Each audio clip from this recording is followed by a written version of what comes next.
make a move in the ring. You can hit me with the words you fling. We now welcome former UFC Women's Strawweight Champion and number 7 ranked contender Carla Esparza. Carla, thank you for joining us today. Yeah, thanks for having me. We will take the first question from Gabriel Gonzalez with Cage Side Press. Hey, Cookie Monster, how's it going? Great, now that I'm out of quarantine. Talk to me about that. How's the Fight Island experience been for you in terms of, I guess, getting yourself ready during fight week without a lot of the, comforts of doing it at a normal schedule? Honestly, it really hasn't been too far off of my normal schedule because I got all my training in at home this past week. So I normally take like 2 days off anyway. So I kind of just scheduled it so that my time here would be my rest days. So just kind of, it actually hasn't been too bad. And then when we got out of quarantine, like the first thing we did was hit a training session and then jump to the beach. You just signed the new deal, and I think, first, congratulations, but I think everyone was surprised because you took aim at Claudia Gadelha, she took aim at you, and the fight didn't happen. Was the UFC just not into it, or what? I don't think that it's that the UFC wasn't into it. Like I actually was offered this fight with Marina, and I was like, I want to fight Claudia. What's up with that? And apparently she just wasn't ready yet, and they told me she wasn't going to be ready for a while. And I was like, can I wait? Like, how long is the wait going to be? They're like, it's going to be like a while until she's ready to come back. And I was like, all right, well, I'm not going to sit around and wait for it. Like, I want to fight. I want to stay active. I'm ready. Like, I didn't take any damage my last fight. Like, I want to go. On the, this one is a big fight in the strawweight division. Obviously, there's a lot of jockeying for position outside of the top 3. Do you feel like this one could get you back into that conversation to be one of the players for the title? Definitely. Yeah, I'm on a good little streak, and I think if I have a dominant win, then that will definitely get me back in that conversation. My final question, obviously the fight got moved around a little bit in terms of the date. Can you just talk about having to make that adjustment in terms of your preparation? Honestly, like, my phone was getting blown up in the morning by the manager, and I'm like, what's going on? Like, and, he kind of explained to me what was going on with their positive tests of her corner and everything. And, at first I was stressed out, but I really started to think about it. And I was like, well, it's kind of a short notice fight anyway. This gives me more time to prepare. And my coach actually had been out of town most of my camp. So, I had another week at home with my coach and just more time to prepare at home. And, I had, a couple little minor injuries, boo-boos. I was just like, gave me a little more time to heal and get my weight down. Not that the weight is ever an issue, but just kind of get it exactly where I wanted it because I knew I was going to be in quarantine, so not able to train as much. So, everything kind of just worked out, honestly.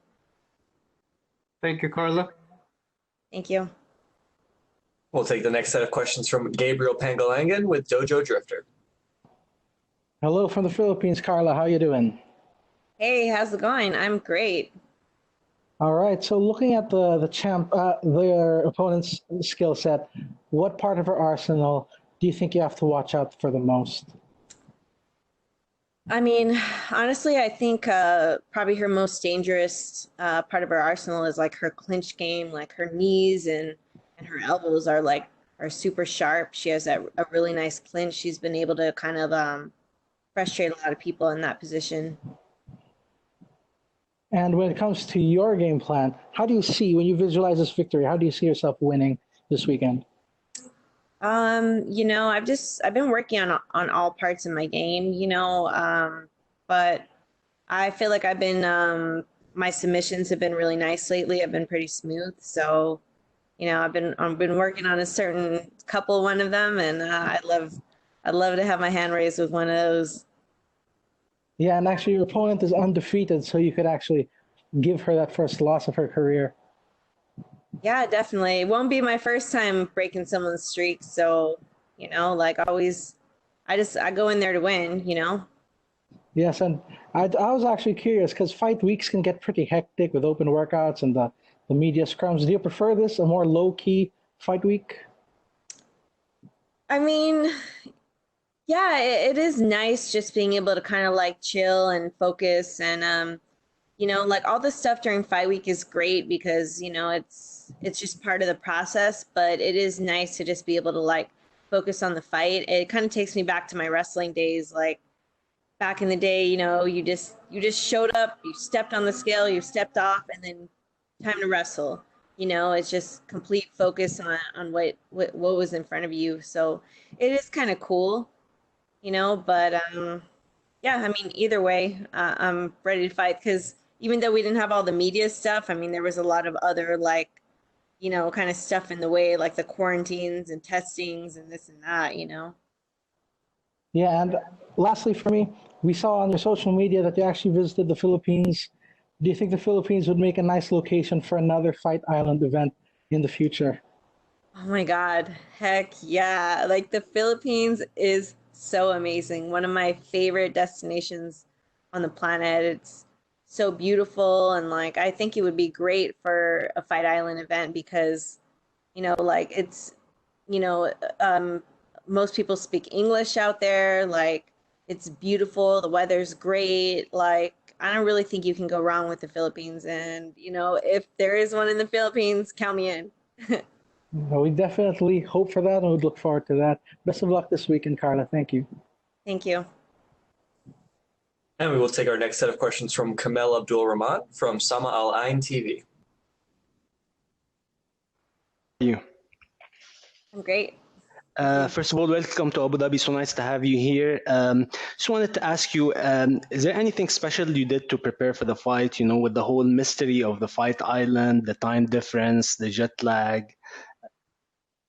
You know, there's nothing like specifically I did for that except just making sure to try to get my weight low so that you know, I wasn't sure what we were going to be coming to here. I knew we were going to have like almost 4 days of no training, so I wanted to make sure to get my weight pretty low so that I wouldn't be stressing on that like during fight week. Cool. Okay, and I would like to have your reflections in general on the development of the strawweight division. You know, with you being one of the pioneers and the first champion, you want to have the belt for a while, but more recently the belt has been changing hands with Rose and Jessica and Whaley, with a lot of contenders as well throwing their names into the mix. How do you feel about the division being more competitive now? You know, I think it's great for the division. You know, for me, like when you have like that one champion and like a Ronda Rousey or like a Chris Cyborg, like it's great and they're like a star.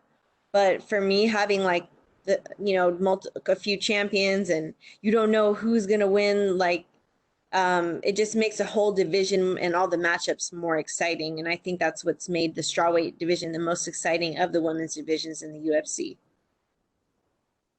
Wonderful. Thank you very much. Enjoy your stay in Abu Dhabi. Thank you. And we will take our next questions from Damon Martin with MMA Fighting. Hey, Carla. When you were a kid, we talked, and you fighters who was most outspoken about wanting to stay active and stay busy. Your second fight now during this time period, I know a little COVID-19 thing with your opponent, but are you happy to have this kind of schedule, and would you like to stay on this kind of schedule if everything goes well on Saturday? Oh, definitely. I love it. You know, like if I come out with no injuries and, you know, I'm healthy, like now is the time to take advantage. There's so many fight opportunities for the fighters. You know, because a lot of people are kind of scared and you know, have concerns about the coronavirus, and, you know, a lot of fighters just aren't able to get the training in. So they're just hungry to have fighters on these cards. And, you know, if you're willing and you're healthy, like there's opportunity. And I think, you know, you got to take advantage of that. Carla, where you're at in your career, you're a former champion. I think it's the top 6. But you fought Michelle Waterson, who was around you in the rankings, and now you're fighting Marina, who is a couple spots below you. We hear a lot of fighters, when they get to that top 5 or 6, they're not really interested in fighting people below them in the rankings. They're only focused on what's ahead of them. Why are you willing to take a fight against a Marina where, hypothetically, she would gain more from a win over you than you would over her? Yeah, I definitely think that's true. I think another win will just kind of add to my win streak and be great. I wanted to fight Claudia. I think that's a fight that, we both, supposedly we both want it to happen. But, I'd rather stay active and just take fights right now than, sit around and and wait unless it's like a huge opportunity, like a title fight. I think now is the time to just be active and get some wins under my belt. And, not to look past Marina or anything. She's, a very talented fighter, but, that's kind of what I'm looking to do. And, I'm open and willing to fighting someone who's ranked above me, but I'm not going to push away opportunity either. And win streak, 3 wins in a row. And we understand this is part of the sport, wins and losses, you're going to have those. But what do you feel like has been the biggest difference for you these past few fights where you've been able to build a streak and beat some really good opponents? I mean, Alexa Grasso, very legit. Obviously, Michelle Watterson, very legit. What do you feel like has been the difference in this win streak for you? I think, after I had, my first 2 losses in a row in my career, I just kind of took a step back and really, try to make some big changes, because it really made me take a step back and, what's going on? What do I need to do to, prevent this from happening again? How am I going to evolve my game? And, where are my holes? And I really think that's made the difference. And last question, I don't about Claudia. I know that's a fight you really wanted. She ended up scheduling a fight at the end of September. I imagine you didn't want to wait that long to fight again. But at what point do you feel like that's still the logical next step if everything goes well for you, or do you just at some point have to stop chasing it because it didn't happen? I'm open to it. I'm not gonna push that away. But as far as chasing it goes, I'm not chasing it or her or anything. I made my intentions clear and what I wanted, and I didn't know that when she would be available again. All I was told is that it would be a long time until I would, until the fight between us would happen. And I wasn't willing to just kick back and do things on her terms and wait for her till when she was ready.